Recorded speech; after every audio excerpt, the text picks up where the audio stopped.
て聖書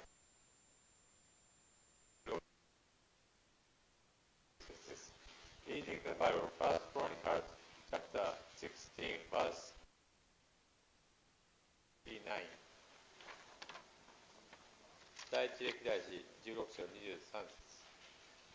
全地を主に歌え、火から火へと。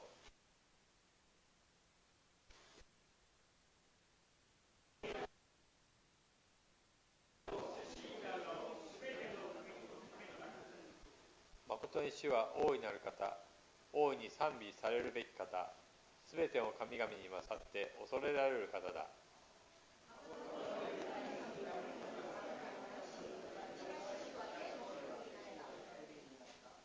尊厳と意向は御前にあり、力と歓喜は身元にある。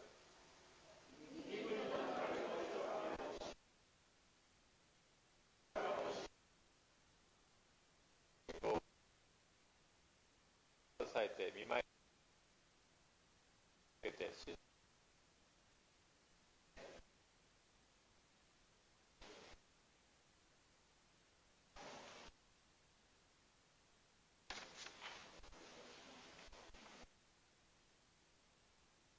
聖歌518番を賛美していきます。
お祈りを弁助兄弟お願いします。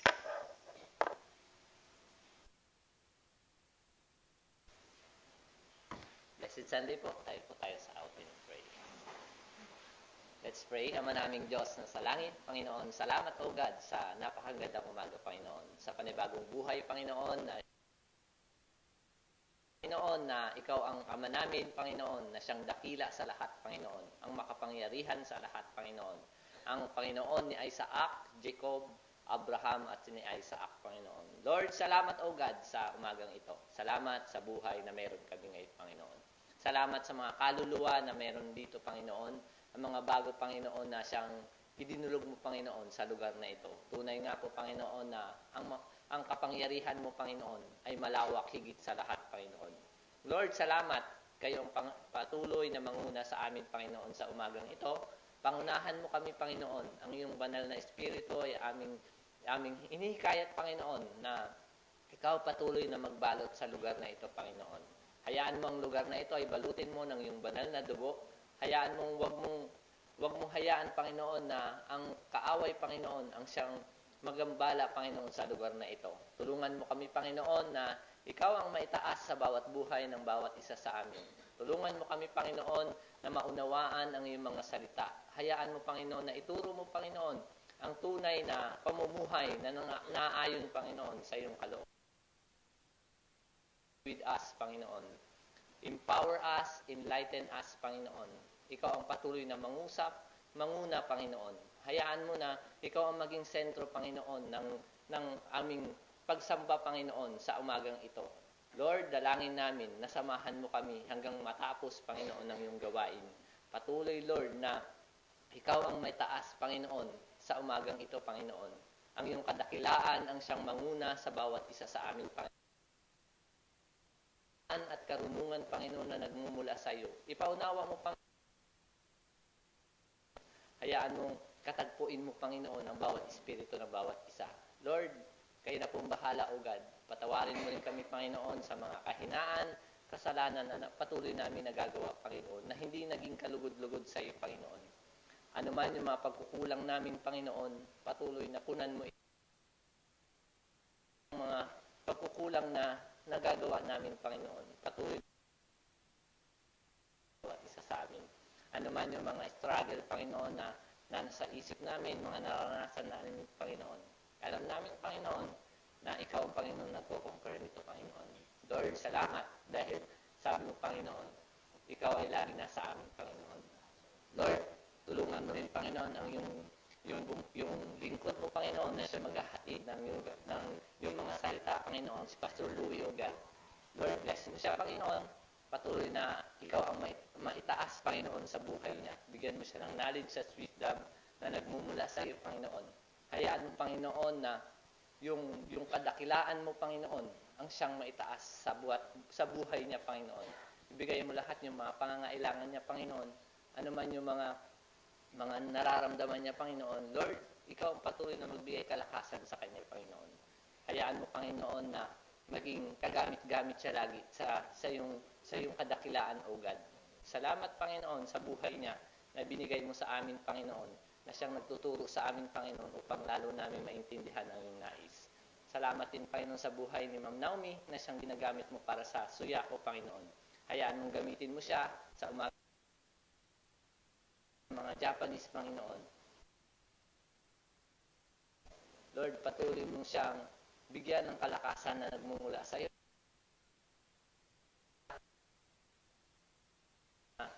Lingkuran ka niya, Panginoon, sa buhay niya. Salamat, O God, sa mga taong ginagamit mo, Panginoon, na patuloy, Lord, na maitaas ang iyong pangalan sa lugar na ito, Panginoon. Hayaan mo, Panginoon, na patuloy na lumaganap ang iyong salita sa tulong ng bawat isa sa buhay namin ay maging kalugod-lugod sa iyo, maging katanggap-tanggap sa iyo, Panginoon. We offer our body as a living sacrifice sa iyo, Panginoon. Hayaan mo yung buhay namin ay patuloy na gamitin, Panginoon, sa ikalalawak na iyong pangalan, O God. Salamat, Panginoon. Ang lahat ng papuri, Panginoon, ay aming ibinibigay sa iyo. We claim the victory, Panginoon, na patuloy, Panginoon, na ikaw ang maitaas sa buhay namin. Salamat, Panginoon, sa pagpapala na meron kami, sa mga blessing na meron kami, Panginoon. Patuloy namin ipinapasalamat sa iyo, Panginoon, ang lahat ng mga natatanggap namin, Panginoon. Mula noon hanggang ngayon, Panginoon, na ikaw ang aming Diyos na buhay. Salamat, Panginoon. Ito po ang aming panalangin sa pangalan ni Jesus na aming Diyos na in Jesus' name, Amen.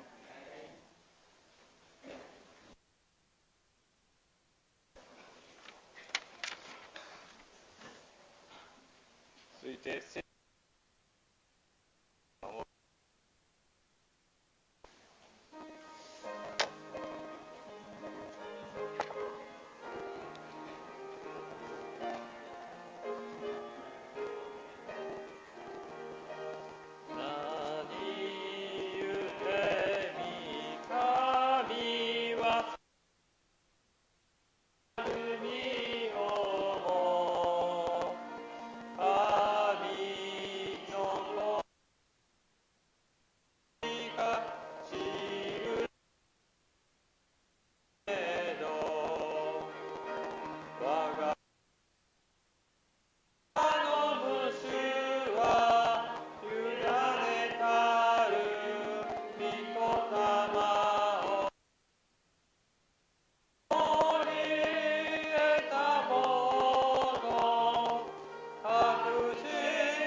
て主は今言っておられる。日本語で1回、そして英語で2回です。で、日本の方はですね、プロジェクターを2番を見てください。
まして聖書朗読を東條兄弟に。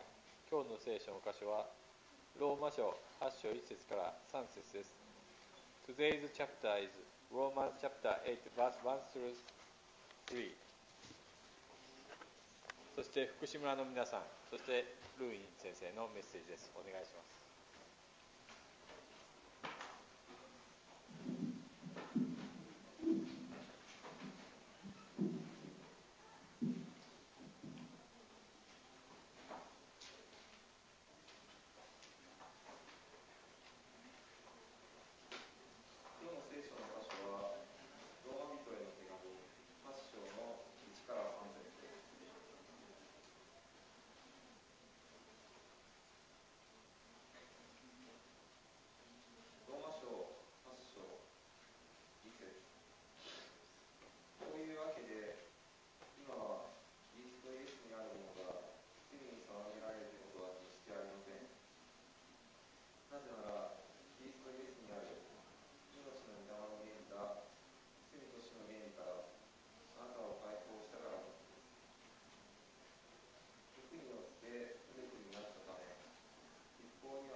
Morning po sa lahat.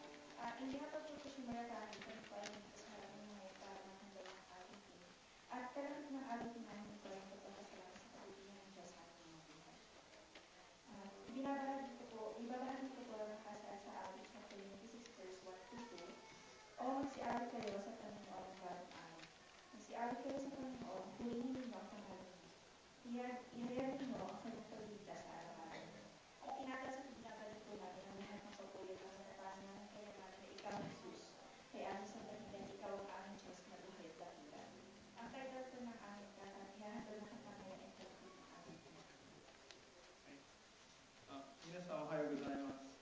福島ファミリーのを代表して、私たちは神様の恵みのために感謝をいたします。この歌を神様に捧げます。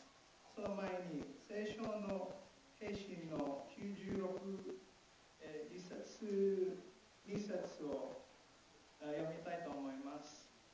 はい、新しい歌を主に向かって歌え。全地、主に向かって歌え。はい、主に向かって歌え。その夢を止めよう。日ごとにその救を述べ伝えよう。イエス・キリスト、私たちの命の神様、生きている異変である神様に、礼拝で感謝をいたします。Kalakip ng awitin to yung italas.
purihin ang Panginoon Diyos sa umaga ito at okay gozaimasu.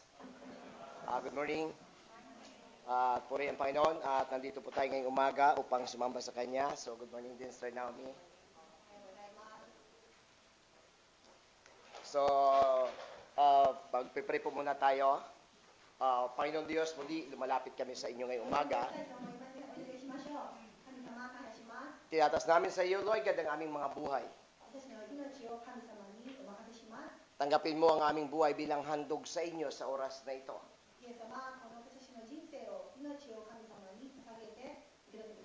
Tanggapin niyo po ang aming handog para sa iyo. Handog ng pagpupuri at pasalamat sa iyo. Mangusap kayo at magsalita sa bawat isa sa amin. Gamitin niyo po kami, Lord God, Sister Naomi, na maging daluyan at alulod na biyaya at pagpapala. Kaya mo, Lord God, ang mga salita mo ang patuloy na magbago at magmaniho obra ng aming mga buhay. Umaasa kami, Lord God, na sasamahan mo kami at magtatagumpay kami sapagkat ipinarada mo na kami.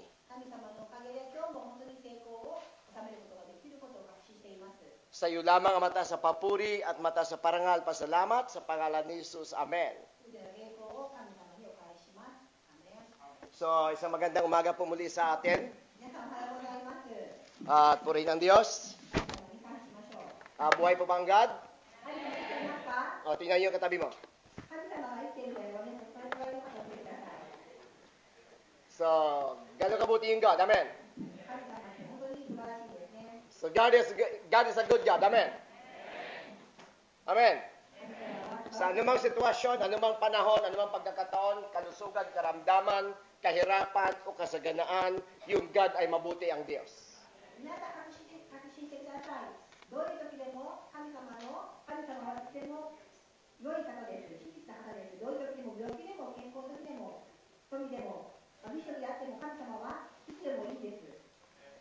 Ang Diyos ay mabuti, kahit hindi tayo maging mabuti.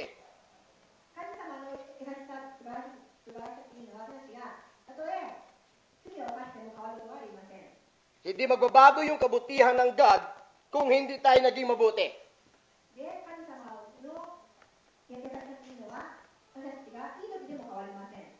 Amen.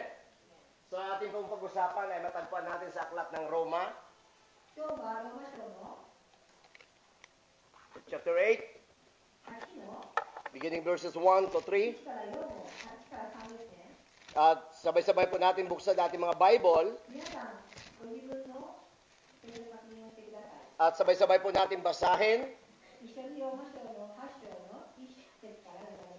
At sa walang Bible po, mayroon po tayo sa screen sa tapat.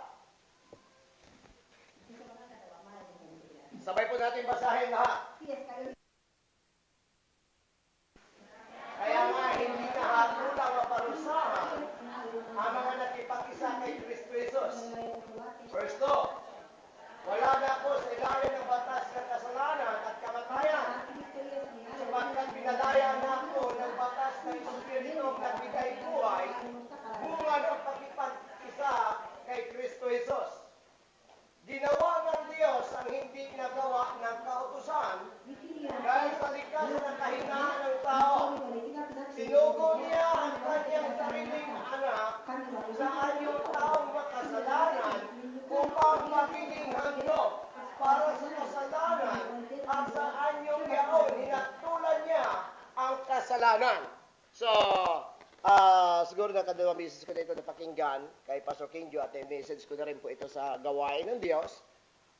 Titignan po natin yung ganda po ng kahiwagaan po ng salita o salita ng Panginoon.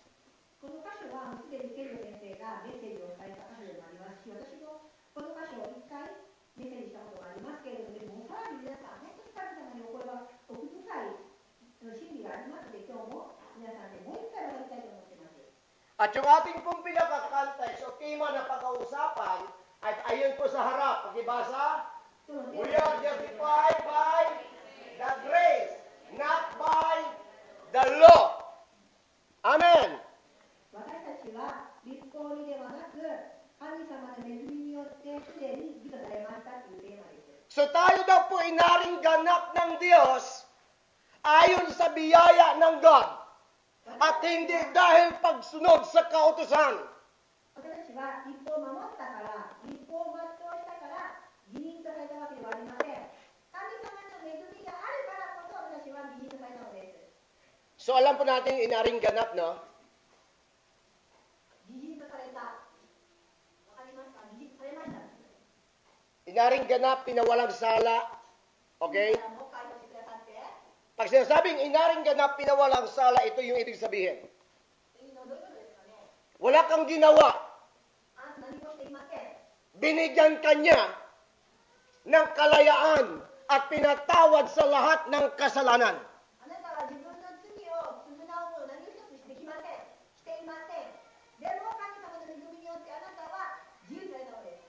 At hindi po ito nakakamtan based sa pagsunod mo sa law, でこの kundi ito'y resulta ng masaganang biyaya ni Jesus. 自分の罪を自分で贖うこと、それは自分の行いによって立法を全うすることによってできることではありません。これはもう一度言いますけれども、これはただただ神様の豊かな恵みがあるから、これが実施でこれができたんです。 Amen. So, meron ba tayo ginawa para magiging Christian tayo? 皆さんが今クリスチャンとして自分のことをクリスチャンと呼んでいますけど、皆さんは自分の力でクリスチャンになりましたか？ Yung God po ang pumili sa atin at hindi po tayo pumili sa Diyos.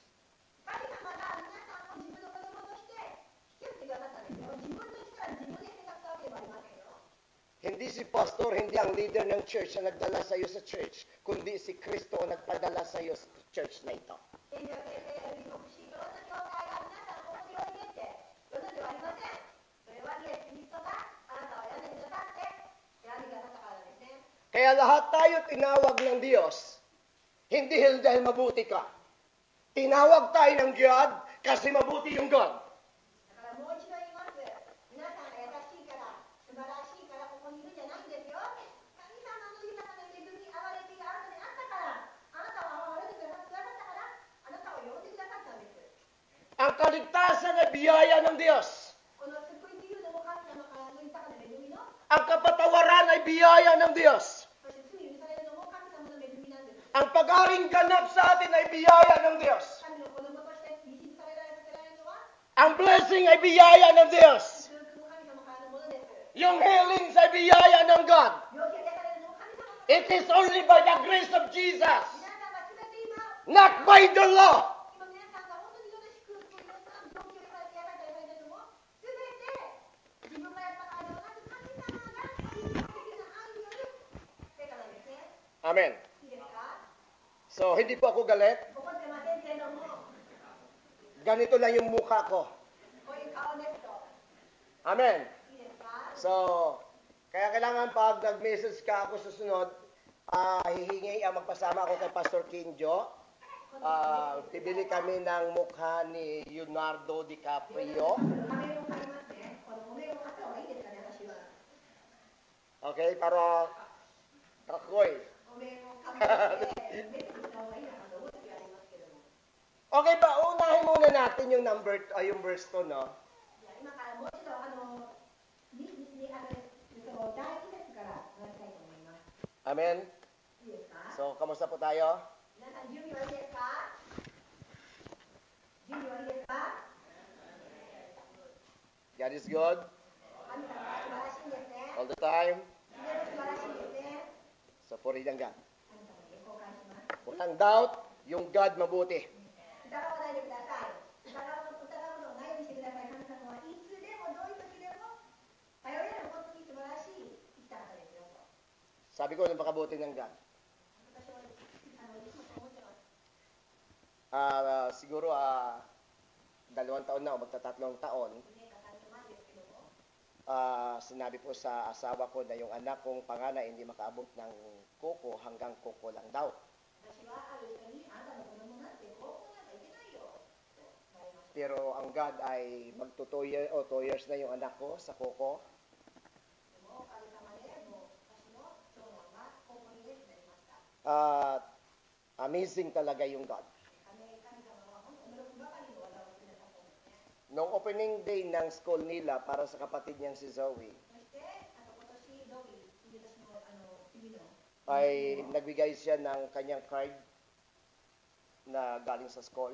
入学式だったんですけれども、同じ高校に通っていますけれども、 Nakakatuwa kasi halos ang score niya ay 4-3 at mayroon siyang ilang tulang.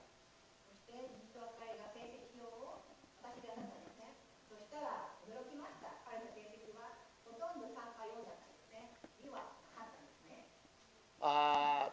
Sabi ko nga nung in-enroll namin si Zoe, で、ドビーを私たちが入学させた時も、 to God be the glory, kasi halos lahat ng sensi na nasa lubong namin, pag nakita yung kanyang pangalan, kapatid sa Sakam. そして私たちが入学式に来る際に、すべての先生が中のこと、私の人のことをしていて、中に妹だって言うんですね。 At sabi nga, nagkwentuhan kami sa sakyan, at sa Diyos ang papuri, sabi ko, sa asawa, sa anak ko, yung God mabuti. Kung si Kuya nga'y nakilala sa school, hindi dahil sa anumang bagay, kundi mabuti ang God para sa atin. 私もびっくりしたんですね。自分の息子がまさかいい意味ですごく有名というか、先生たちに伝わっていたことを私は本当に神の栄光を返しますけれども、私はそれの中で彼がこれができたのも彼ができるわけではなくて神様の恵みなんだなということを話し合いました。 Kaya nung pumunta kami doon, sabi ng isang bata, bakit yung ate ko dito din nag-aaral at hindi pa tapos? Bakit yung mga sensi hindi niya ako kilala? Ikaw, Zoe, kilala ka agad yung kuya mo, pati ikaw, pangalan mo. その私のその妹の同級生が言うんですね。私のお姉ちゃんここで勉強してるんだけど、誰のことあるのか誰も知らないわと。でなんであなたのお兄さん有名なのと言ってくれたんですね。 Amen. Kasi alam ko mabuti yung God. 私がいつも言いたいのが、神のことが右利きよりもなんですね、これも。 Kapag ang God magtaas, walang pwedeng magbaba. 神様が引き上げてくださった方は誰でも主張することができないんですね。 Pero kapag ang tao nagtaas, may God na pwedeng magbaba. でも人間が自分の力で上に行けば行きたいと、行けば行くほど神様には一緒にその人を下げることができるんですね。 But good news, でもだからいい話、いい知らせなんですが、 lahat ng anak ng Diyos, highly favored. 神様の子供は神様ご自身が来てあげてくださるんで、いいんですね。 Amen. いいですか。神様が来てあげてくださる誰でもそういうことができないんです。 Amen. いいですか。アーメンですか。 So, duda kayo. 疑ってますか。 Ako wala akong duda. 私は疑ってません。絶対ですと。 Kasi nakita ko sa buhay ko mabuti yung God ko. なんでなら私の人生こんな話がなんでこんなことができるか。何度も私はそれを見たからなんですね。 Naalala ko na kay Brother Cynthia. しんちゃんと子供の。 Sabi ng asawa ko kanina. Sabi niya, ang galing nga ni Brother Cynthia ngayon, no? Talagang nakaporma na siya lagi. Sabi niya, tapos iba na talaga. Yeah, sorry, Brother Cynthia. So, sabi ko, talagang gano'n na talaga pag nakita mo at kaluwalhatian ng Diyos. Makikita mo na, hindi mo nakikita, pero makikita ng iba yung pagbabago na nangyayari sa tao. しんちゃんの話もしますけれども、5年前とかはね、全然方とか、オーラが違ってたんだけど、今は、なんか違うねって、なんかオーラが違うねっていうふうに奥さんがいつでもびっくりするが返ってくるんですけれども、でも本当に神様が変えてくださる方は、本当に自分では分からないけど、神様が変えてくださる方は、本当に輝くんですね。 Amen? Sabi ko sa asawa ko, pag nag-sharing kami, nagba-Bible study kami sa Owita, at nag-groupings kami, sabi ko nag-share na rin yan siya na salita na. 実はしんちゃんも前までお話をしなかった彼なんですけども、今は神様のこのシェアリングってあって、皆さんが意見を交換し合う時間があるんですけど、彼の話をするんですね。 So and-announce po namin, it's coming March 3, May 3. Balik na. Ayaw ko, parang, Pastor, ayaw mo umabante. Gusto mo lagi patras. So, sa May 3 po ay mayroon po na tayong gaganapin na ialalahanin po yung 7 huling wika ni Jesus sa cross. これフィリピンのズームで今実は計画をしていまして、5月3日に神様が発した最後の7つの言葉について学ぶんですけ At invite po natin kayong lahat. Pastor Kinjo, Brother Sugaya. Mayroon po tayo dito mga speaker na in-invite. At may 7 po tayong tagapagsalita. At yung mga tagapagsalita po natin sa The Maitri ay hindi ngayon yun lang sila nakikita.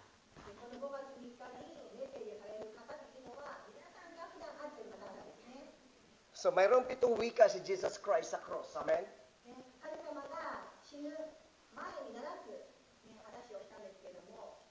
At ang bawat tagapagsalita ay i-emphasize yung bawat salitang binitiwan ni Jesus sa cross.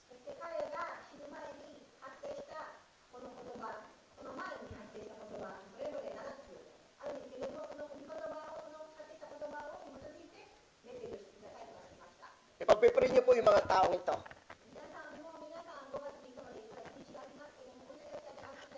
Ito yung mga taong ito na una ko nakita, para sabi ko para mga siban.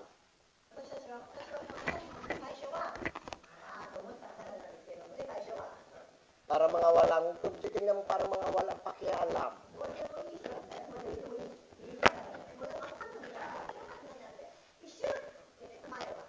Pero malaki ang concern sa gawain ng Diyos.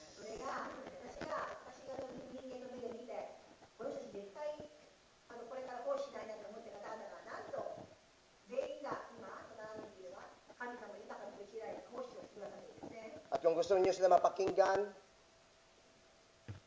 pagdating tayo sa darating na Mayo at 3.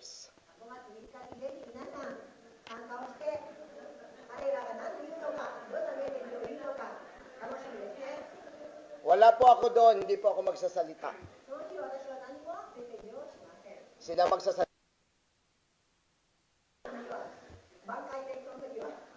So ito po yung mga magsasalita na kailangan ko po sinasabi para ipagpipray niyo po sila.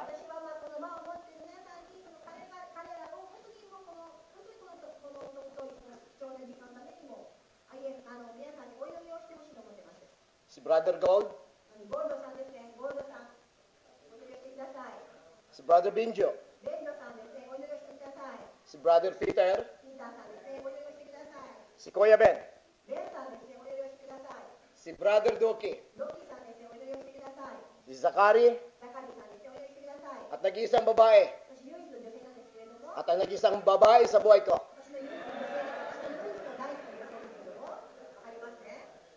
Yung asawa ko. So, ito yung mga tao na kung titingnan mo parang noon, parang kaya nga nung kwento ko kay Esther namin, sabi niya, huwag mo naman ako biruin, Pastor. Sabi ko, hindi ako nagbibiro. Kaya, glory to God, Brother Peter. So, makita niyo si Brother Peter, hindi lang kumakanta, magpipreach na siya.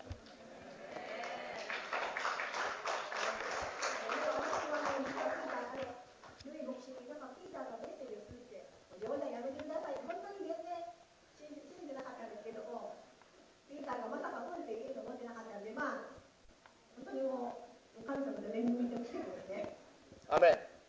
At kapag nangyari po ito, ang revival ay darating at dadalhin ng Diyos sa bansang ito.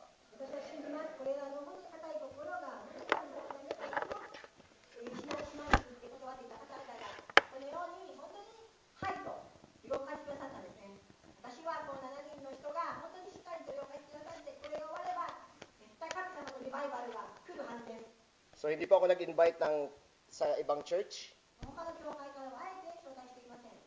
Ang in-invite ko ay kasama sa church.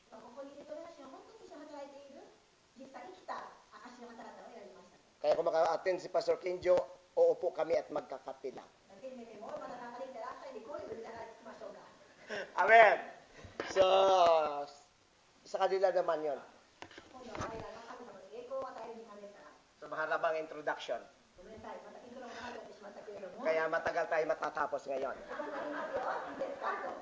Amen. So, hindi ko na kasalanan yun. Introduction pa lang.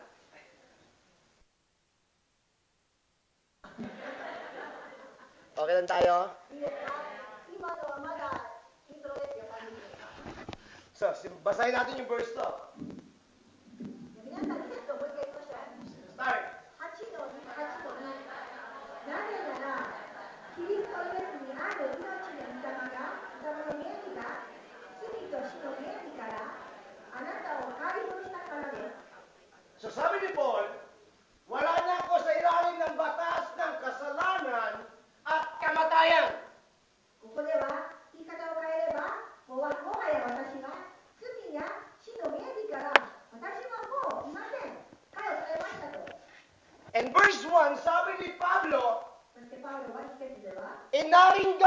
ni Kristo ang lahat na nakipag-isa sa Kanya. キリストイエスにあるものが罪にされられることは決してありませんと。 Kaya pagdating niya po sa verse 2, sabi niya, wala na ako sa ilalim ng batas, そして彼はどう ng kasalanan at kamatayan. 彼は本当に自信を持って確信をして、もはや私はもう自由なんですと。この罪やこの死と刑が私はもうはやもう今は自由なんですと。 So anong batas ang tinutukoy niya batas ng kasalanan? May batas ba ng kasalanan at kamatayan? これはこの罪や死というのは立法から来ているものなんですけれども、 Anong batas ng kasalanan? At batas ng kasalanan, anong batas ang tinutukoy ni Paul?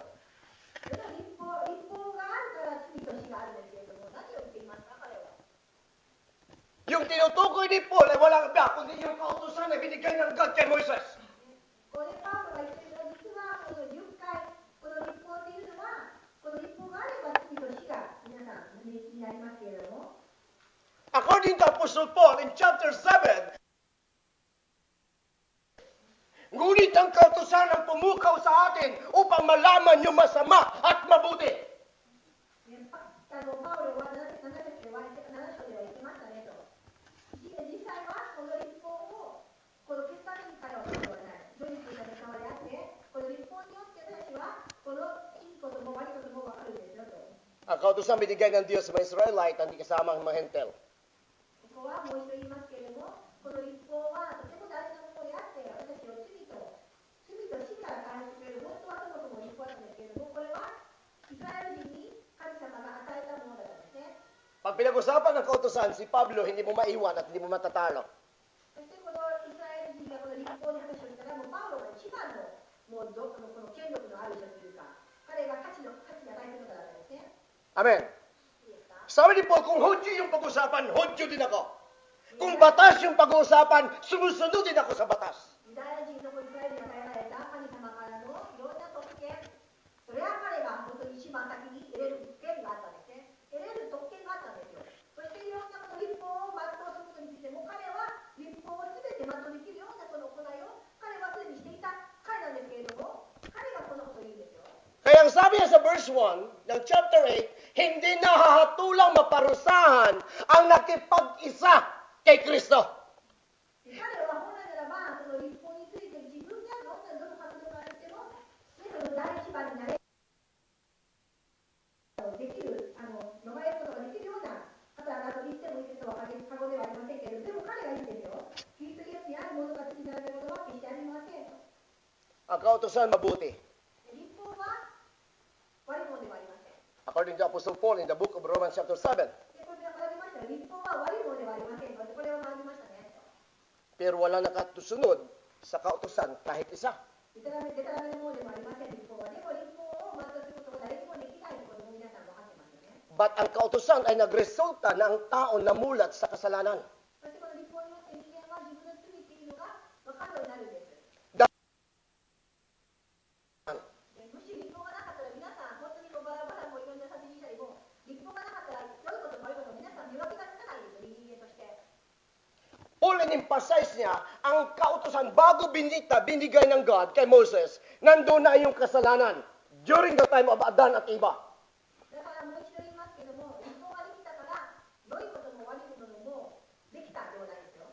もうすでに立法が与えられる前からすでに善と悪っていうのは存在していたんです。でも人間が分からないんです、その善と悪。だから神様はあえてわざわざこの立法を与える決断をしたんですね。 But according to Apostle Paul, walang nananagot sa kautusan o sa kasalanan kung walang kautusan.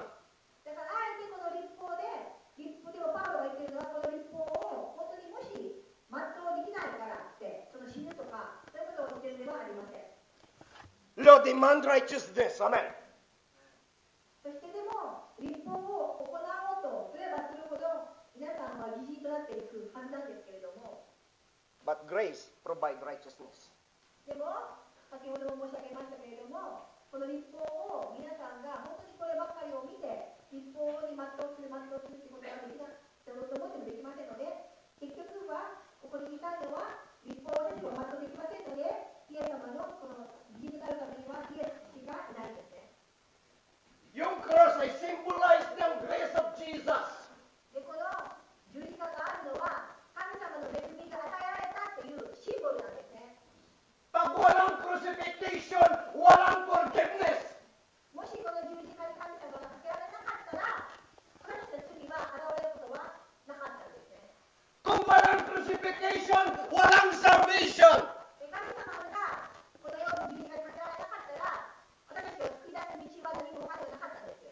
Yung biyaya ay si Jesus. Grace is Jesus. Grace is not a new doctrine. It's not a new teaching. Grace is Jesus. だからこの恵みっていうのは、この昔も今も変わることはなく、ただ神様がイエス・キリストが一人で全てを背負って罪からも解放してくださって、あがなってくださったイエス・キリストによってしかできない技なんですね。 Si Paul ay teacher ng kautusan. パウロは立法についてのすごく学者的な存在ですよね。 But according to Apostle Paul, walang naging matuwid sa kautusan. 立法を知り尽くしている彼が言うんですね。でも誰一人この立法を満足することができないんだということを彼は言っています。 Even si Moses na ibinigay yung kautusan, hindi narating yung promised land. モーセでさえもこの約束の地に入ることができなかったんですね。 Kasi yung law, nagdidemand ng dapat mong gawin. だから立法を皆さんが見てれば見てるほど、これやりなさい、あれやりなさい、あれやらなかったんだとか。 According to the law and the Old Testament, lahat ng tagumpay na kasalalay sa pagsunod mo sa kautusan. そして昔の時代、旧約聖書では、皆さんが成功したかったら、皆さんが長生きしたかったら、皆さんがこうしたかったら、すべてこうすればと、立法を守れば、これをすればという条件付きな、 Kaya hindi nagawa ng tao. 条件付きな成功、条件付きな長生き、条件付きなだったら、天国に入るとか。And according to, 入れませんでしたら。 and according to the verse 3, ginawa ni Kristo ang hindi nagawa ng kautusan. そして8章の3節では、立法ではできなくなっていることを神はしてくださいました。 Ay kailangan si Kristo ipanganak sa mundong ito, mamatay sa krus ng Kalbaryo, upang ang lahat ng tao, Hudyo at Hentil, ay magkaroon ng isang kaligtasan sa pamagitan ng biyaya at hindi sa pamagitan ng pagsunod sa kautusan. だから皆さんが今、ここに自由な国の方々たちは、立法に従うというふうな生き方ではなくて、神様の恵みで自分が生きているということなんです。 Amen, Christian. Ang kautusan ay mabuti. 言いますよ。立法は何でしょう、その道しるべであって、悪いものではありません。 Pero walang naliligtas at walang nagiging inaring ganap dahil sa kautusan. でもその人が立法を全うしたから、立法を守っているから、立法を行っているからって彼が美人とは誰も言っていません。 But yung kautusan ay nagresulta ng kasalanan at kamatayan. 逆に皆さんが立法的になればなるほど、罪と死に近づく可能性が高いんです、実は。 Look at the verse 2. 理想ですか？ Sabi ni Paul, wala na ako sa ilalim ng batas 彼がもう自由になったことを言っていますですね。 ng kasalanan at kamatayan. 罪と死の原因が私は解放されましたと。 Look at the support. Tignan natin yung supporting verse natin. そして、 And the Romans chapter 7, ローマ書7章の verses 11 to 12. ローマ書7章の11、12。 Romans chapter 7, verses 11 to 12. いいですか？ローマ書7章の11、12ですね。 Amen.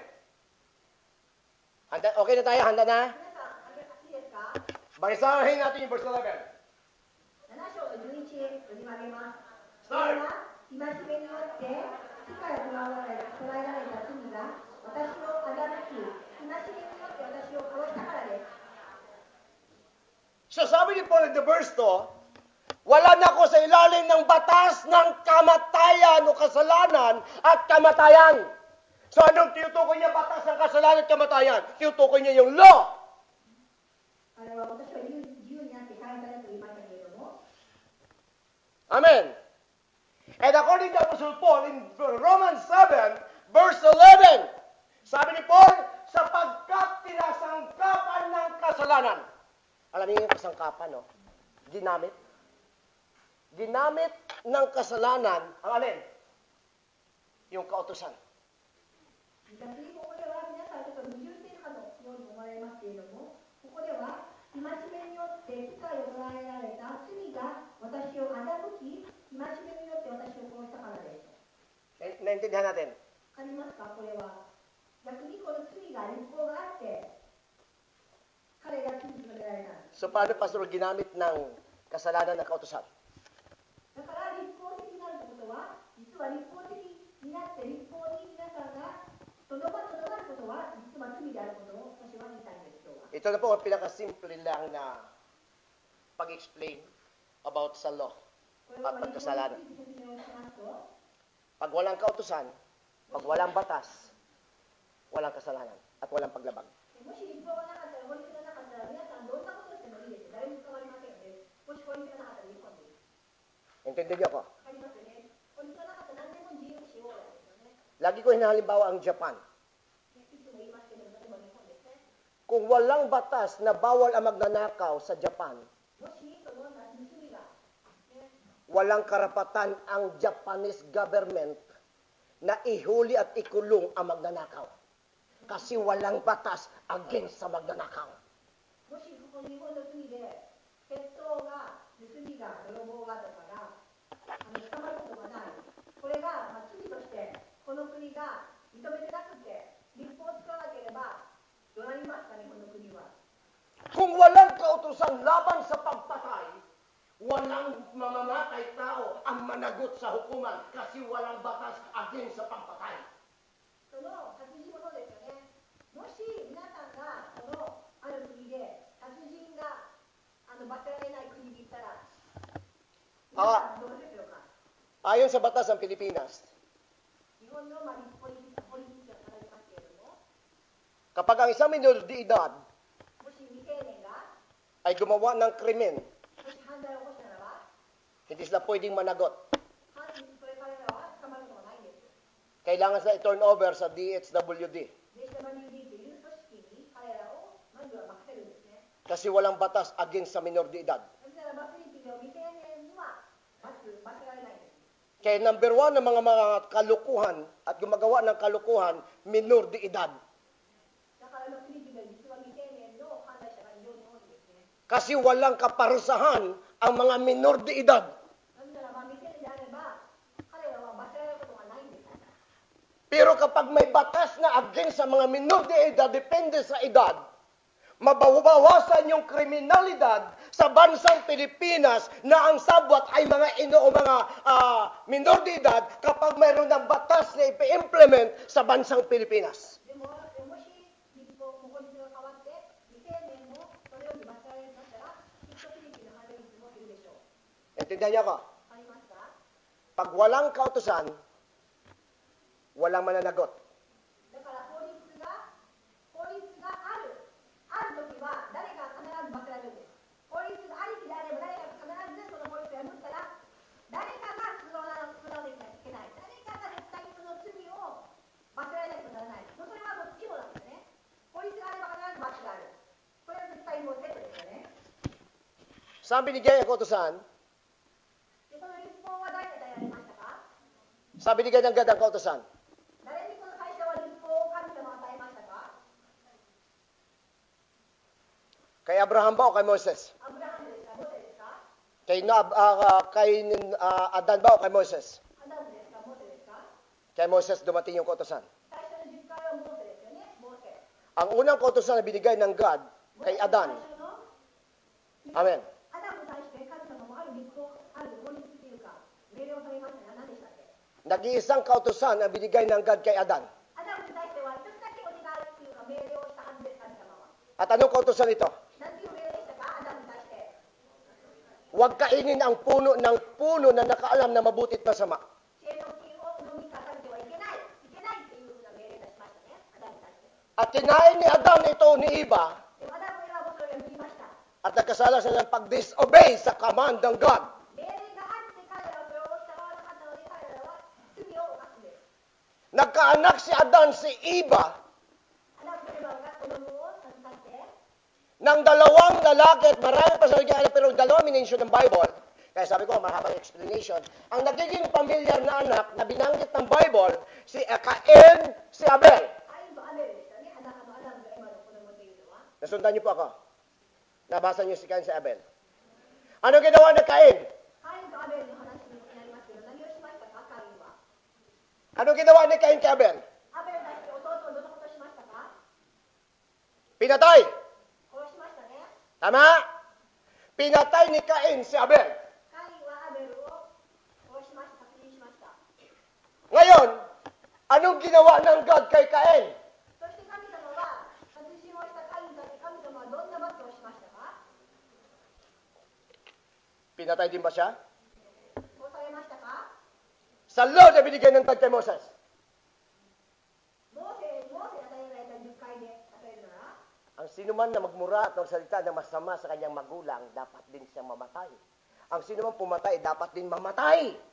お父さんやお母さんに悪口を言ったりして答えをした時点で、昔の法律であれば殺されるべき、命中されるべきというような法律がありますけれども、ここでも殺人をしたならば殺人をするに値するんですね。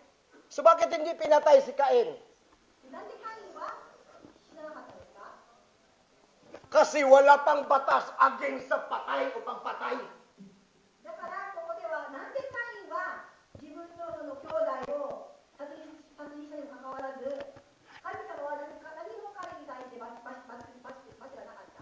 なぜならばこの時代はそのような立法がなかったからなんですね。いいですか？ Basahin niyo po yung Bible. 聖書を読んでください。 At ang Biblia magpuprove sa inyo na wala pang batas na ipinagbabawal ang pagpatay maliban sa pagdating sa Mount of Sinai. だから皆さん、そのアダムとエヴァの罪、そしてこのシナイ山で10回与えられるまでは、殺人とかいろんなことが起こってますけれども、殺人をしたから殺されるようなことは、そういう法律は、そういう立法はなかったです。どうして与えられる時までは。 Kaya sabi ni Kuya Cain, Lord, paano kung papatayin ako ng mga tao?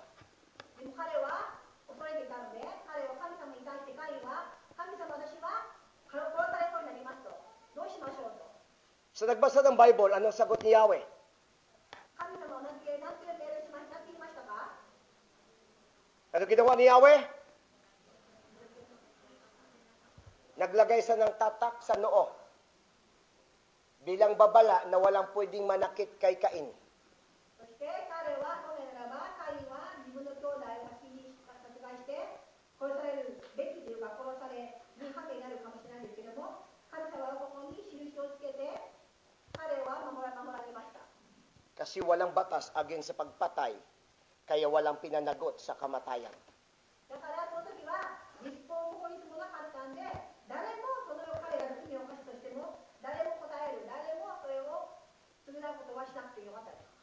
Pero sabi ni Paul, nasa sanlibutan na ang kasalanan bago dumating ang kautusan.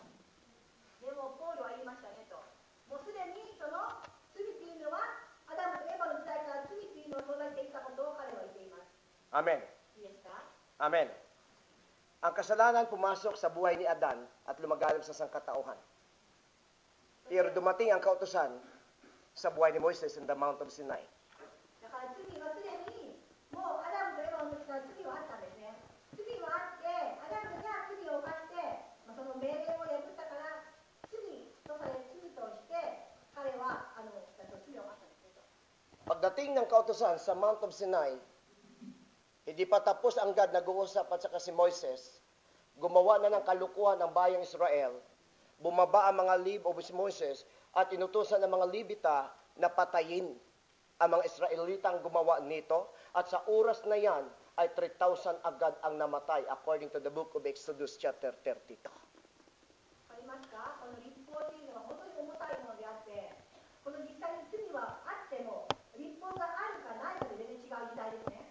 さっき申し上げましたけれども、このアダムに与えられたその時代というのも罪はすでにあった。そしてもう罰がなかった時代。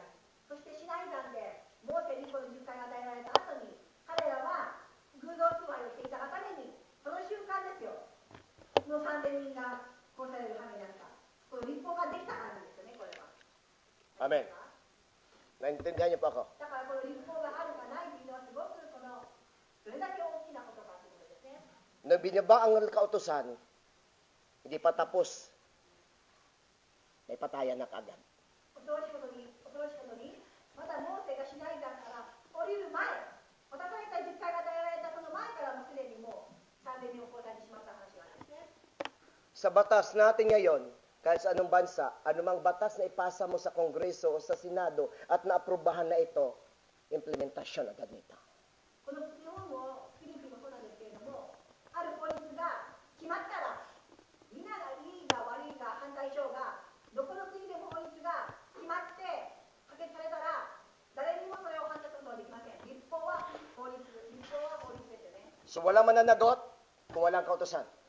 同じですけど、もし法律ができた次第、できた時点で実は誰かが必ずそれを償う、誰かが罰せられることはつきものだと、つきものであることを皆さん分かってください。 Nung ibinigay ang kautosan, そして、 nalaman ng tao ang ano ang pagsuway. ここで立法があって、初めて、これはいけないんだ、これはいけないんだということが初めて人間は分かったんですね、立法ができて。 Halimbawa, dyan sa dulo, may tumari そこで今、止まれのサインがあるとしますね。 at may pulis sa kanto. 止まれがあって、ポリスがいたとしますね、警察が。 At dumiritso ka, lumiko ka, hindi mo nirespeto yung tumari, anong pwede mangyari sa'yo? そして皆さん、止まれってサインがあらず、皆さん無視して、どうなりますか？ Huli ka. Kasi bawal sa kanila ang hindi huminto sa tumari. 守らなかったら、止まらなかった時点で、ポリコがいたら、すぐ捕まります。絶対捕まりますよね。 So kailangan kang huminto. だから皆さんを守るしかないんですよ、その立法を、その法律を。 So yung mga foreigner, hindi pwedeng sabihin na hindi namin alam, hindi mababasa. 外国人が、いや、私読めなかったから分かりませんって言っても、それを逃れることができない。もう立派な罪として認められるんですね。止まらなかったら。 At sasabihin na ng polis, kang kinay, wala na ako dyan kasi problema mo na yan, batas ito. これは法律だから、これは関係ない。してようがしてまいがこれ法律だからあなたは忘れになるんですよ。 Kaya binigyan nila ako nakaraan bago ako nag-renew, 9,000. 私も実はそれを一回犯しましたと。 Hindi dahilan na dayuhan ako para labagin ko yung kautosan o batas. 1000円の罰金でしたけれども、私が外国人だから逃れることができませんでしたね。やっぱり法律だから。 Siguro sabihin ng polis, kung wala ka dito, hindi ka dapat nakalabag. でも、もしあなたがテレビ見たらこれはいいよと。 Amen! Kaya kung walang kautosan, walang paglabag. だから皆さん、法律がなければ罰することもない、破ることもないんですよ。法律がなければね。 Pero yung kautosan, hindi nag-aring ganap sa tao. According to Apostle Paul. でも、この立法法律が与えられたんですけれども、皆さんにはもともとそもそも全くことができない法律であることを神様はご存知でした。 Amen! Naintindihan nyo na. Yung grace ni Jesus, で、一番言いたいのは、法律はできないけれども、ただ、イエス・キリストが全てを払ってくださったってことが今一番言いたいんですけれども、 hindi isang bagong doktrina. だから、その法律っていうのは、その罪とか良いとかっていうのは、新約聖書が来たからではなくて、昔の時代もすでにイエス・キリストが生まれ、イエス・キリストのその旧約聖書からすでに実際は罪っていうのは存在していたんですと。 Hindi isang bagong katuruan. 新しいこの罪っていうのはね、こうでね、立法がね、律が与えられてて、そこから始まったものでもあります、そもそも。もともともあったんですね、罪っていうのは。 Sa simula pa lang ng Genesis, nandun na yung grasya o biyaya ng Diyos. そしてまた素晴らしいのに、すでに人間がこの神聖、創世記で、すでに最初の一番最初の時から神様の別に罪が備えていたことが分かります。 So naintindihan nyo na, ginamit lang. だから罪はすでに罰はなくても罪はあって、そして罪があるからあってもすでに初めから神様の恵みが創世記からあった、存在していた。 Para sa amin, lagi yung intindihan nyo sa lang, ginamit lang ng kasalanan ang kautosan, ito siya. Nung umupo sa ating presidente o nung umupo si Duterte, inuso yung tukhang sa mga adik. Mga tukhang. Ano ba yun yung halimbawa, pwede kang huliin, pwede kang mag-surrender, pwede kang iba, sa lahat ng mga adik na o tukhang. So gusto nyo magbuluntar, pag ayaw, yung iba ay tumutibwang na lang, no? So iba, ayaw mo talaga magsoko, so may mga assassin talaga na pumapatay. So kaya nauso yung tukhang, kaso ang tukhang naman nito, may kakatukin ka. Tapos may mic sila, no? Oy, adik! Lumabas ka dyan! Ayan. Yes, フィリピンの時代、フィリピンの、建築家ですけれども、ドゥテルテ大統領がすでに本当にこの麻薬取締役をすごく強化していまして、すでにその強化をする前に、皆さんがボランティアで、本当にあなたが麻薬で押ししていて、もし降参をしてくださいと、一応自由に降参ができますもあったら、君にそのやることありませんという時代があったんですよ、時間を設けたんですね。 Ngayon, ang ibang mga sindikato ginamit yung tukhang. でも、実は、この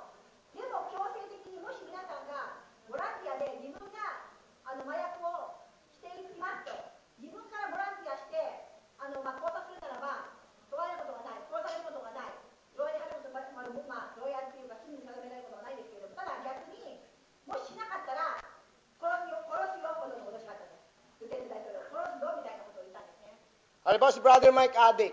でも逆にですね、悪い人が、初めのプレゼン大統領はいい思いで、いい行いをしようと思ってくることを言ったんですけれども、悪い方がこれを使って悪く使うんですね、これを。Ako adik din. 例えば、私が麻薬の依存者、そしてマイクさんも依存者だとしますね。 Tapos papatayin ko si Brother Mike. 私が麻薬の依存者、マイクさんも麻薬の依存者、そして私が彼を殺したとします。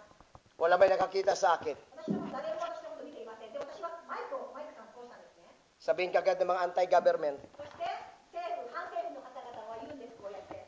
tinukhang yan ng pulis. もうあれは無理やりイテンゲの政府の警察が彼を殺したんだってことを言うんです。 Intindi yung ginamit. わかりますか？いいことをしてこの立法罪を法律をできたにもかかわらず、悪い方向、悪い人に捉えられたことがあったんです。悪く使われる、悪用されることですね。 Naintindihan nyo na. わかりますか？これも実はこの7章の11も立法を使って逆に悪用されたことを言ってるんですね。悪用ができるんですよ、この立法によって。 Ang kasalanan nandoon na. Pero ginamit ng kasalanan ang kasautusan. 機械を捉えた罪が私を欺き。 Kaya sabi nga sa verse 11, sapagkat kinasangkapan ng kasalanan ng utos upang ako'y dayain at sa gayon napatay nga niya ako. これはもう一度読み上げますけれども、これは戒めによって機械を捉えられた罪が私を欺き、戒めによって私を殺したからです。 Bakit namatay siya? なんで殺されたんですか？ Because according to the Romans 6:23, ローマ書の6の23では、 ang kabayaran ng kasalanan, kamatayan. ローマ書6の23では、罪から来る報酬は死です。 Dahil kung walang kautusan, walang paglabag. Dahil may kautusan, dumadami ang paglabag. 立法があればあるほど、実はうまく書いたように、立法が法律が増えれば増えるほど、必ずですよ、破る人も多くなるんですね。比例しますよね。多ければ多いほど、法律が多ければ多いほど、どんどん破っていく人も多くなる。これも同じなんです。 Intindihan niyo po ako? Naintindihan niyo po yung biyaya ng Diyos? だからこそ、神様の恵みっていうのはそれ以上なんですね。破る以上の恵みが神様から下っていることを皆さん理解してほしいんです。 Naligtas po tayo sa biyaya ng God. 立法をしてありきなんですけれども、今私がこうやって授受されたのは、イエス・キリストの恵みによるものなんですね。 Amen. いいですか？アーメンです So, か？ ibasa ulit. Sapagkat kinasangkapan ng kasalanan ng utos upang ako'y dayain at sa gayon napatay nga niya ako. ロー So, マ書7章の同じ11節ですね。 okay, verse 12. Pakibasa. 12節いいですか？7章の12節。 Ang kautusan ay banal. At ang bawat utos ay banal. Okay, matuwid at mabuti. Verse 11 o 13, pag dinamis mo po yun at sinabi nasa mo yung verse 13, ito sinabi ni Paul. わかりますか？いいですね。言ってますね。立法は聖なるものであり、戒めも聖であり、正しくまた良いものなのですと。 Ang kautusan ay banal at mabuti, 立法は聖なるもの。 pero dahil sa kautusan, dumami ang paglabag. でも、間違いなく立法が増えれば増えるほど、私たちも罪が増えるんですね。 Lahat ba ng batas ng Japan ay masama o mabuti? 日本にも法律がありますけれども、日本の法律が全部皆さんいいものですか？ Hindi ipatupad ng batas ng Japan ang batas na ito kung masama ito. Alam nila mabuti ito. もちろん、日本の行政も日本の国も法律は全て人間にとって生活しやすいために作られたものであることは間違いありませんよね。 Pero kung nilabag mo ito, dapat mong panagutan kasi nilabag mo ito. だからこの法律を皆さんが破れば必ず罰せられることがあるんです。 Ngayon, nung nahuli ka, masisi mo ba yung batas? もともとその日本の国が良いために法律を作ったので、もしあなたがその法律を破って捕まったら文句を言えますか？ Ang batas ay mabuti. 言えないですよね。もともと皆さんの生活を守るために、人類を人を守るために法律が作られたので、もし自分のせいで破ったならば文句は言えません。もともとこの立法というの法律というのも良いものであることを言っています。同じですね、この7章の11節。こ kapag ikaw lumagbag sa batas, may panagutan ka sa paglabag mo sa batas. だから皆さんがたとえ何の害もなくてもですよ。たとえ何の害を起こしなくても、立法を破った時点で、法律を破った時点で、皆さんは必ず穴を上げなければいけないんですね。すぐに。 Ang kautusan ng Diyos ay mabuti at banal. 友達で立法は聖なるものであり、戒めも聖である。 Pero wala kahit isa nakasunod sa utos ng Diyos. Kaya bawat isa ay nag-disobey sa utos ng Diyos. Kaya ang bawat nag-disobey ay dapat managot sa hukuman ng Diyos. この法律というのは、もう昔も変わりませんと。この立法についても皆さんが本当に全うできる人はいない。誰もいない。誰もいないので、皆さん本来ならば、一つ一つの罪によって皆さんは忘れられるべき一人一人なんですね。 Kung walang batas na pagbabawal sa sinungaling, libre tayo magsinungaling. 嘘つきはダメだというふうな法律がなければ、嘘をつきますよね。 Amen. つきますと Amen. 嘘ばかりつきますね。 Inutos ng God sa Ten Commandments in the book of Exodus chapter 20, huwag kayo sasaksi sa hindi katotohanan. Ibig sabihin pagsisinungaling ay pagbatas o paglabag o isang utos ng God. Kaya pag nagsinungaling tayo, nagdi-disobey tayo sa God at dapat kang managot sa harapan ng Diyos. At walang karapat dapat sa Diyos dahil ang lahat ay lumabag sa utos ng Diyos. 皆さん、10回にも書いてありますね。10回にも嘘ついてはいけない。とても大事な、これは神様からの命令ですね。嘘はついてはいけない。そして皆さんがもし嘘をついた時点で、皆さんはその嘘をついた時点で問題ならば、罰があるはずなんですね。 Walang naging mabuti. でも皆さん、これは罰できませんよね。 Walang nagiging matuwid. Wala kahit isa. だからこの10回にとっても、この聖書が言ってますけど、誰一人義人はいない。一人もいない。 And according to verse 3, ginawa ni Kristo ang hindi magawa ng kautusan dahil sa kahinaan ng sangkatauhan. ここでローマ書の8の3ですね。神様は本当にこの法律の皆さんが元にいる私を、神様は憐れんでくださって、この3章、肉によって無力になるため、立法ではできなくなっていることを神はしてくださいました。 Hindi kaya ng mga propeta, hindi kaya ng mga disipulo, hindi kaya ng mga pastor, hindi kaya ng mga membro. Ginawa ni Jesus dahil hindi natin kaya. Yung hindi mo kayang gawin. これらは私も同じで、昔の人も私たちは変わりません。私が罪を犯したならば、必ず報いがあります。必ず罰があります。必ず後で悪いことが起こりますと。これらは私はその中で生きている私たちですけれども、でも結局は、神様と一緒に守りくださって、誰でもできないこの罠を神様が代わりに払ってくださって、神様があがなってくださったんですね。 Amen, Christian. 誰にもできないんです。誰にもこれをできない技を神様にしかできない技なんですね、これは。 Ilang utos ang binigay ng God kay Moses para sa mga Israelite? モーセにはいくつの戒めというか命令を与えましたか？ Ilang utos? いくつですか？ 10. 10ですよね。10で戒めですよね。 Pakitaas ng kamay, sabahan niyo ako. Lahat na nakatupad ng 10 utos, taas ang kamay. ここで10回を全部全うしたできたっていう人を手を挙げてもらえますか？ Taas ang kamay na nakasunod. Brother Mike lang? Akala ko si Brother Mike. Sorry bro. Wala ho, nakasunod ng kautosan ng God. これは神様が握りなされた、これはもう法律なんですね。 Kaya lahat tayo makasalanan sa だ Diyos. から本来ならば私を神様が与えられた、これはもう変わることはないんですよ。立法は立法に変わることがないんですけども、誰にもできません。誰にもできません。 At pupunta tayo lahat sa impyerno. だから皆さん 100% できない時点で私たちは本来ならば地獄行きなんですね。 According to Apostle Paul in the Romans chapter 3, verse 23, hindi ko na babasahin, ローマ書の8章。 lahat nagkasala ay hindi makabot sa kaharian ng Diyos. 私たちは皆さん地獄に行くんですね。 Kaya lahat tayo pupunta na impyerno. そして皆さん地獄行きです。 Ibinigay ng Diyos Ama si Jesus. だから神様は憐れんでイエス・キリストを使わせてくださいました。 Inihandog ang kanyang buhay sa krus ng Kalbaryo この十字架で死んで bilang kabayaran ng paglabag mo sa kasautusan ng Diyos. 私たちが人生払うこ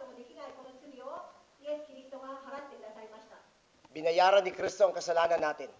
イエス・キリストが私たちの罪を払ってくださったんです。 Hindi ikaw ang nagbayad, hindi si pastor ang nagbayad. Si Kristo ang nagbayad ng kasalanan natin. 皆さんがこう今自由にできるのは、キヌ先生、私が、健常人牧師が払ってくださったからではなくて、イエス・キリストが全て払ってくださったんですね。 Lalong hindi yung church mo.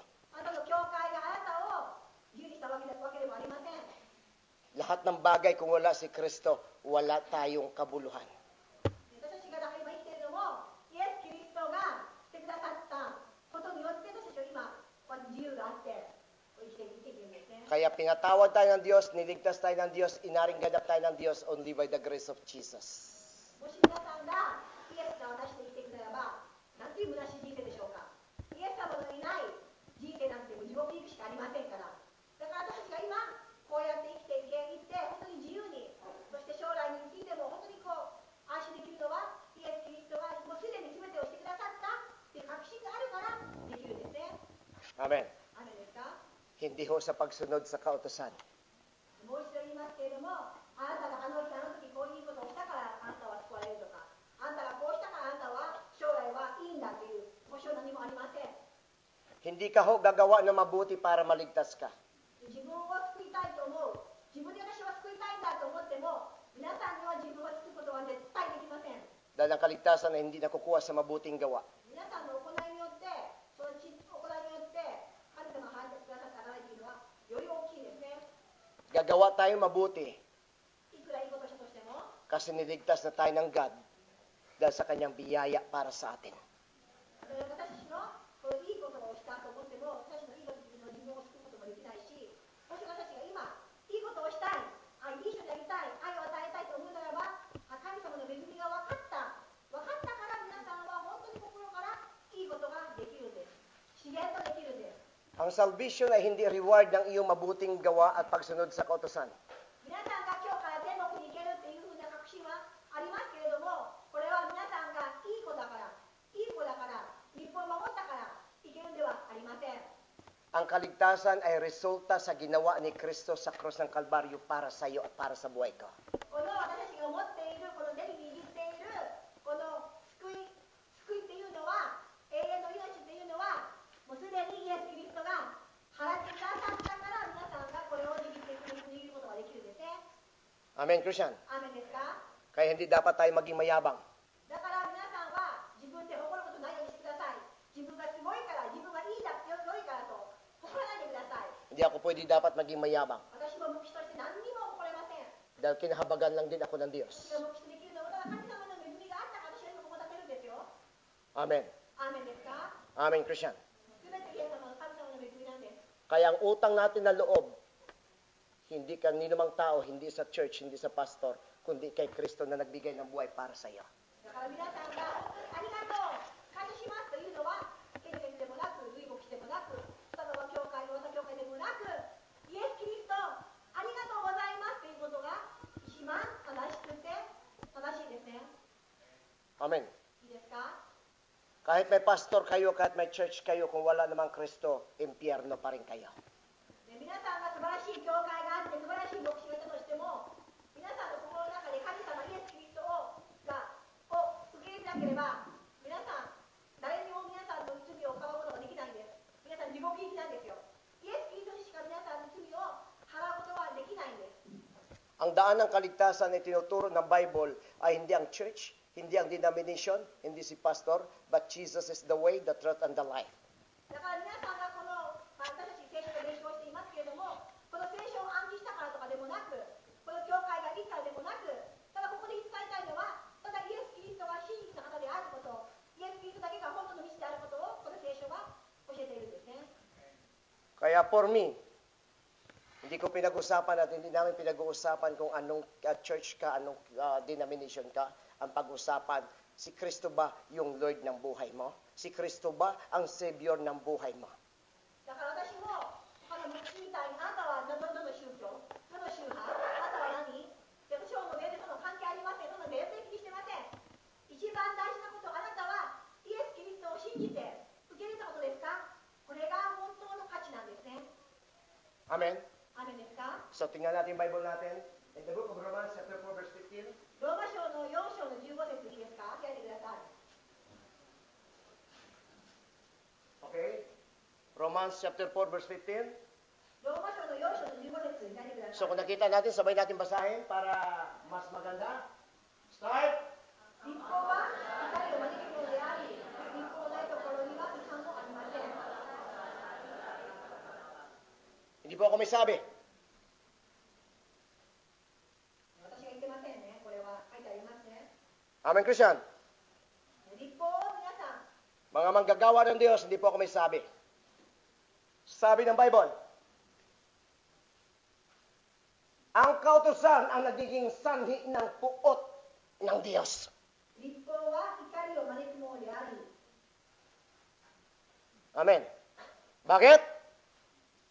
Kung walang kautusan, walang paglabag. 立法はこれ神様の、これは立法、神様の光を招くんですね。そして立法のないところには違反もありません。 Amen, Christian? あのですか？ So kung may tanong kayo, tanongin nyo si Pablo. でパウロに聞いてください。もし質問があったら。 Bakit, Pablo, sinabi mo kapag kami sumusunod sa kautusan, nasa ilalim kami ng puot ng Diyos? Kasi wala ho nakasunod sa kautusan. わかりますか？これは結局、皆さんが立法的になって、神様イエス・キリストが見えなくなった時点で、神様は怒るんですね。神様の怒りを招くんです。これはっきり書いています。なぜならば、立法に全うしようとしても誰にもできないから、立法を見てて私たちイエス・キリストを見てくださいってことなんですね。 Amen? アメですか？ Amen? Pag binasa nyo palalo yung Galatia chapter 3, sabi ni Pablo, sumpain ang nananangan sa kautusan, sapagkat nasasaad sa kasulatan, sumpain ang hindi tumutupad ng lahat ng nasusulat doon. Kaya kung 10 utos, 8 yung ginawa mo, failure ka sa 2, balik ka sa 0. だからここで皆さんがもちろん立法は悪くないですけど、まだ皆さんがイエス・キリストを拒否して、私はやっぱり立法というふうに言うならば、あなたは罪に定められていて、たとえ皆さんが10回の 8割を的としたとしても、あなたは憎むべきことをやっていて、あなたはやっぱり地獄に行くべき人なんですね。 Siya po dito kaya magmahal sa kaibigan. 敵を愛することができますか？敵を愛しなさいと言っています、神様は。 Kaya ba mahalin yung kaibigan nyo? 敵を愛しますか？ Pamilya nyo? 家族は Yung pumatay ng tatay mo? 自分のお父さんを殺害した人、愛せますか？ Kaya mo? 愛せますか？自分のお父さんを殺されて愛せますか？ Ano sabi ni Jesus? イエス様は、 Mahalin mo yung でもイエス様言ってますよね。敵を愛しなさいと。できますか、皆さん？ ang hirap nun, no? できないですよね。難しいですね。 Napakan ka nga lang, hindi mo na nga sa mapatawad eh. ね、もう見ただけでもう血が右腕に振り返るような。 Minsan, ewan ka nga lang ng service. バスにね、乗り遅れたぐらいで怒って、 May araw ka rin. ちょっと遅れたぐらいで、あなたなんてねって。 O magmahal pa kayo ng kaaway. そんな人が敵を愛せますか？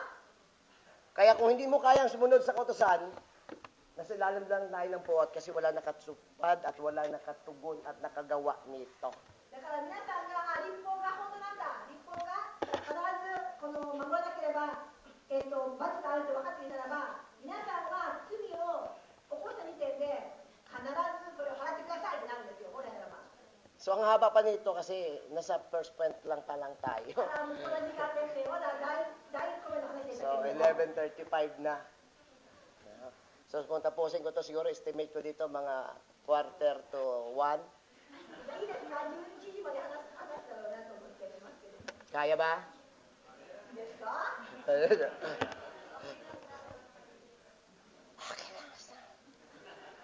Pero ang hili, okay na. まあいいですよって返事は聞こえますけども、顔が笑っていませんけど。 Wala kami magawa, hindi pa rin pwede eh. Okay, try ko ito na tapusin ko ito. Hindi yung lahat ha. Dito lang ako muna. じゃあ今日は本当はまだこの 9割が残ってるんですけども、今日これ残りますけども、 Kasi ang gusto ko yung... Hinantay ko kasi minsan na pag nagpe-friends talaga ako, may nakita ko na pumuputi yung mga mata. 私はここでなぜ皆さんが時間が分かんなくて、誰かが目が広くなるんです。だから目が広くなってる、そろそろ時間があって分かるんですね。 Tingnan niyo sabi ni Pablo sa Romans 7 verse 8. Romans 7 verse 8. いや、皆さん、パウロがローマ書7章の8、何て言ってますか？ 7 章の8節、何て書いてありますか？ Okay, start. しかし、罪はこの戒めによって機会を捉え、私のうちにあらゆるむさぼりを引き起こしました。立法なければ罪は死んだものです。 Sabi ni Paul, dahil sa kautusan, pinukaw niya. Parang sinabi ni Paul, no? Dahil sa kautusan, lalo kong nalaman yung kasalanan. 言い方を変えれば、この立法があったから、私は今までこんなむさぼりをしていたんだなってことが初めて分かりましたって言うんですよね。 Nasa kautusan ba ng God, huwag kayo mag-imbot? 語呂にならないでくださいと、言わないでくださいと書いてありますか？ Nasa sampung utos. Nasa utos ba ng God, wala. Sa Ten Commandments ba nandun yun? Hindi. 10回にありますか？10回にありますか？ Ando, di ba? Huwag kayong mag-imbot at huwag niyong pag-imbutan yung yaman ng iba. Amen. 他の人のものを欲望を持つこと、これはいけませんね。これは10回に書いてありますね。 Kaya sabi ni Paul, kung walang kautusan against sa pag-iimbot, hindi ko sana alam kung ano ang pag-iimbot. 疑わないでください。むさぼりのことが10回にもありますけれども、パウロはこう言ってるんですね。もしなければ私はむさぼりをということがしていたことが分からなかったんだということを言っています。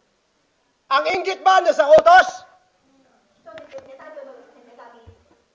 Kaya yung inggit kasalanan. 妬みというのは罪なんですね。 Sabi ni Francis Magalo na, iwasan mo ang inggit at ang sayo ay dapat mong makamit. Dapat mong kung pinapala ang iyong. がpara sa moralidad yang menaruh.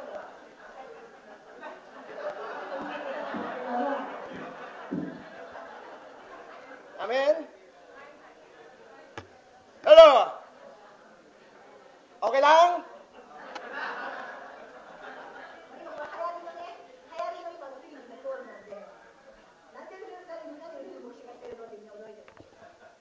Hello, Christian? So sabi ni Paul, dahil sa kautusan, binuksan yung aking kamalayan tungkol sa pag-iimbot.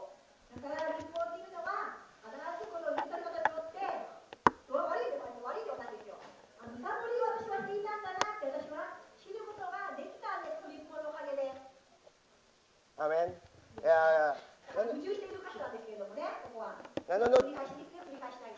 Nanonood ako ng mga preaching, nanonood din ako ng mga nagrarap.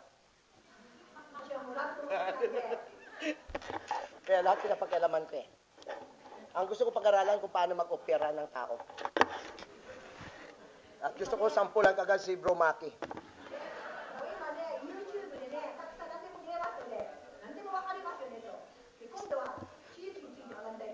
Sorry. Wala yun ah. Hindi yung pinag-usapan doon. Okay. Verse 10, nagbasa. Romans 7 verse 10. 10節いいですか？それで私には命に導くはずのこの戒めがかえって死に導くものであることが分かりました。 Sabi, parang sinisipan ni Paul sa salitang binibitawan niya. Sabi niya, ako namatay, ang utos din ito ang dapat sanang magdulot ng buhay. Sabi niya, at nagdudulot sa akin ng kamatayan. Parang ganitong gusto niya, yung kautusang ito, sabi niya, ito pa yung nagdulot sa akin ng kamatayan. Dapat yung kautusan, magtuturo kung paano ako mabuhay. Pero dahil sa kautusan, sa halip na mabuhay ako, namatay pa ako.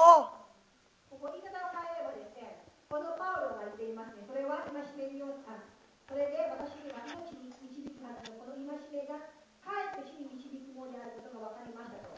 これならば、この戒めによって自分は生き返るんだ、生きる希望があるということを私は分かるはずの立法を学んできました、今まで。しかし、この立法によって私は逆に死に導くものであることが彼は分かったんです。Amen, Christian. So, katulad ng pangako ko sa inyo, balikan lang natin ito at dito na tayo magtapos. So, kung loobin ng God, hindi ko alam kung iluluobin ko. Okay, pakibasa na ulit. Basahin natin ang verse 3. Romans 8, verse 3.ローマ書の8章の3節ですね。So, sadali lang, no? いいですか？ Magbasa. はい、読みましょう。肉になって無力なのため、日本ではできなくなっているものを賛美はしてくださいました。神はご自分の意図を罪のために罪深い肉と同じような形でお使わしになり、肉ではできるようしてはされたのです。 Ginawa ng Diyos ang hindi magawa ng kautusan dahil sa kahinaan ng tao. 人間は弱いものであるから、神様がもう成し遂げてくださったんです。 Hindi kaya ng mga Israelite, hindi kaya natin mga Hentel, hindi ko kaya, hindi nyo rin kaya. Ginawa ni Kristo ang lahat para sa iyo. 教会もできません、先生もできません。イエス・キリストだけがしてくださったんです。 Kasi mahal ka ng Diyos at mahal ako ng Diyos. 神様はそれほどに私たちを愛してくださっているんですね。 Amen? いいですか？ Kaya wala akong bigyan ng buhay ko kundi si Jesus lang kasi si Jesus yung nagbili ng buhay ko, siya yung naglikha ng buhay ko, kaya ang buhay ko ito iaalay ko para kay Kristo. だから私は本当にこの神様、こんなに私のことを愛してくださっているんだなってことを分かると、もう全ての人生あなたにあげますよ。私の今まで将来、これからもあなたにお任せしますよと。全てを神様に与えることができるんですよ、自然と。 Amen, Christian? アメンですか？ Kaya ganun ka kamahal ng Diyos. 神様の愛は本当にすごく深いんですね。 Wala man may magmahal sa iyo ng lubos, mayroong God na nagmamahal sa iyo at hindi kanya ipagpalit kahit kanina. たとえ皆さんがどんなに汚くても、どんなに罪を犯しても、どんなに弱くても、たとえ人間全員があなたを放っておいても、無視しても、神様の愛は本当に変わらないあなたをすごく愛してくださっています。 Tayo mag-pray sa God. それでは皆さん、終わりとお祈りをしたいと思います。 Panginoon Diyos na makapangyarihan sa lahat, 天の神様、 napakamaraming salamat talaga. Sobrang daming salamat. 神様、本当にこの日も私たちのことを愛してくださってありがとうございます。 Wala kaming katangian para mahalin, kahabagan at ibigin. イエス様、あなたの愛に値する私たちには価値のないものですけれども、こんなにもあなたは愛してくださいました。感謝します。 Hindi kami mabuti, 私たちはいいこと何もできません。 pero kinahabagan niyo kami. でも私たちを憐れてくださって愛してくださいました。 Kasi ang buti ninyo. あなたの愛は偉大です。 Kaya hayaan mo, Lord God, ng aming buhay だから神助けてください。私たちがこれからの人生、 ay gamitin namin para sa ikarangal ng iyong pangalan. どうか本当に神様があがらってくださった代わりに、あなたの栄光のために私たちが人生を過ごすことができます。助けてください。 Pagpalain niyo po ang bawat isa sa iyong mga anak ここにいる全員を神様どうか祝福してください。 na lalo pa kaming lumalim sa iyong biyaya at habag sa amin. もっともっとイエス様の愛が、イエス様の恵みが、憐れみがもっともっと分かるようにしてください。 Hindi mo kami pinili dahil magaling kami, matalino kami, mayaman kami, kilala kami. 私たちが有名だから、優しいから、立法が守ったから、神様を選んでくださったわけではなく、神様が私たちを一方的に選んで愛してくださいました。 Pinili mo kami at tinawag mo kami kasi mahal mo kami at napakabuti niyo para sa amin. 私はの人生、あなたの愛に勝つのではありませんが、神様、本当にありがとうございます。 Kaya isa lang po ang aming masasabi.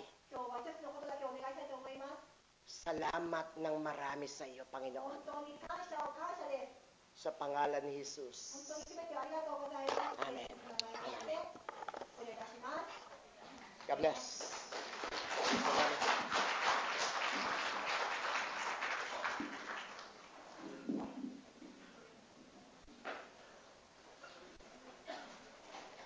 感謝します。恵みという言葉が出ていましたけども、恵みは英語ではグレイスと言います。 American grace, yung ano yung sa English daw yung megumi, ibig sabihin ng megumi, grace, gracia. 最近聞いたお話ですけども、グレイスは GRACE と書きます。 Di ba yung grace, G-R-A-C ang spelling? でそれをですね、そこから取ってですね、God's riches at Christ's expense っていうですね、恵みというのは神様の富、イエス・キリストの浪費による神様の富であるということですね。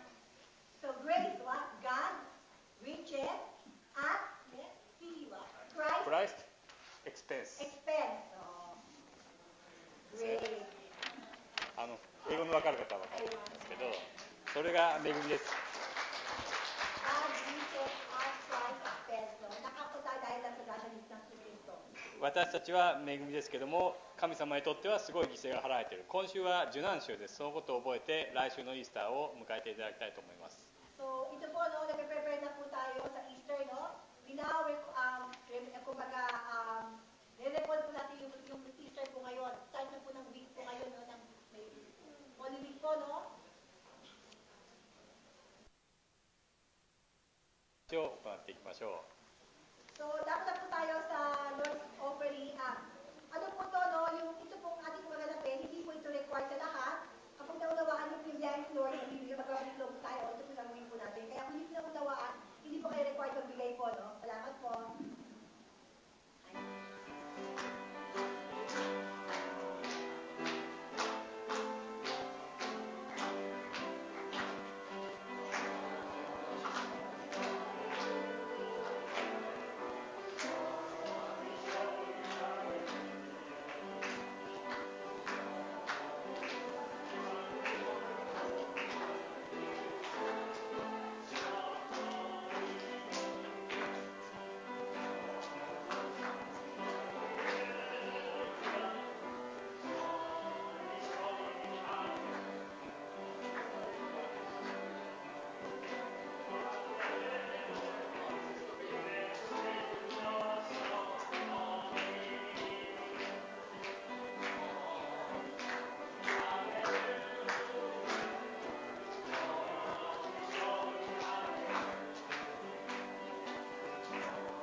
感謝の祈りをお願いします。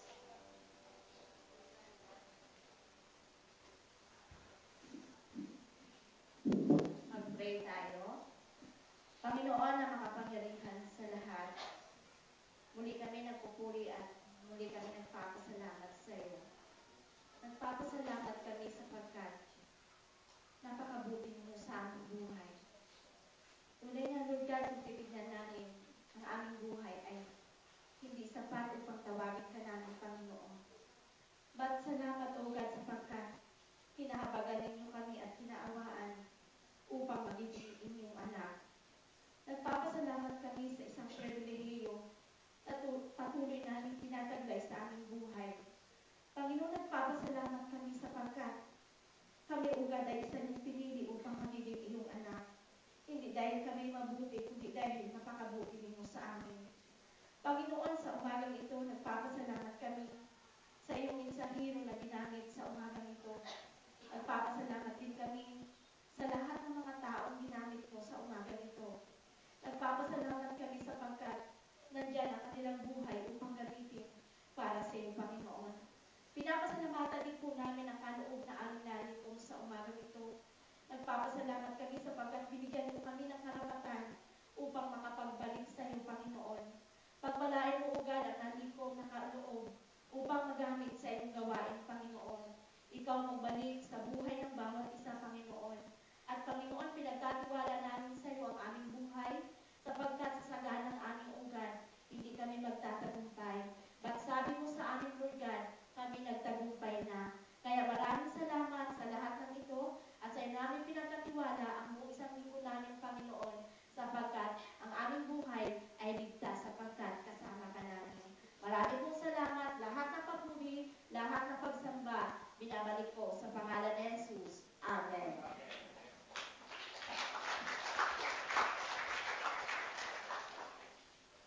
それではお立ちください。唱詠を賛美します。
主イエスキリストの恵み、父なる神の愛、聖霊の交わりが今日出席されたすべての方々の上に常しえまで豊かにありますように。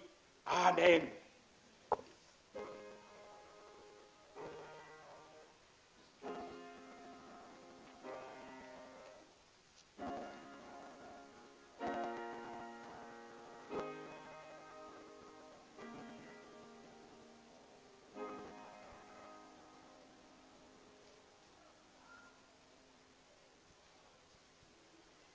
お座りください。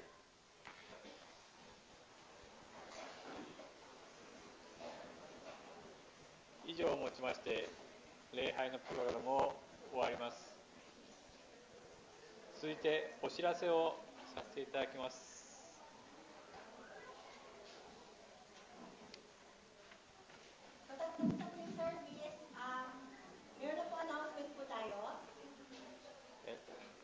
来週はイースターの礼拝となります。そしてお昼ご飯は皆さんで持ち寄りとなりますのでご協力をお願いします。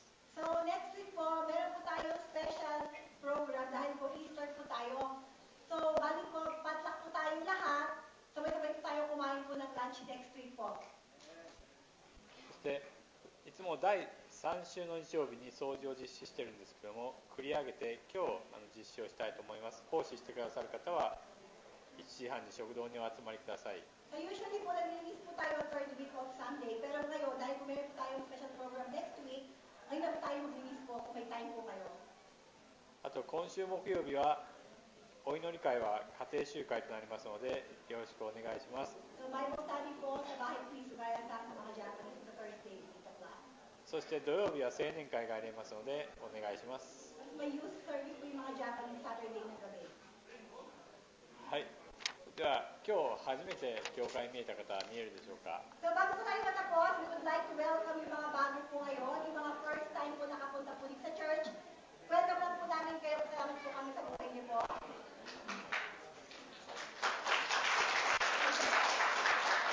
名前はお名前は何ですか？ジェラードさんです。ジェラードさん、よくお越しくださいました。お名前は何ですか？リッチさん。リッチさん。リッチさんです。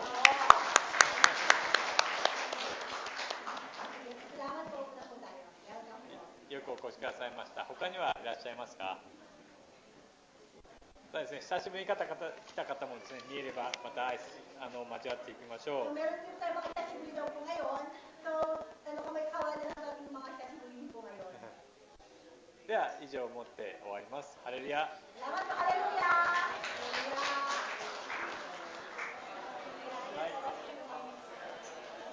なんかちょっと書類を1個ちょっとご協力。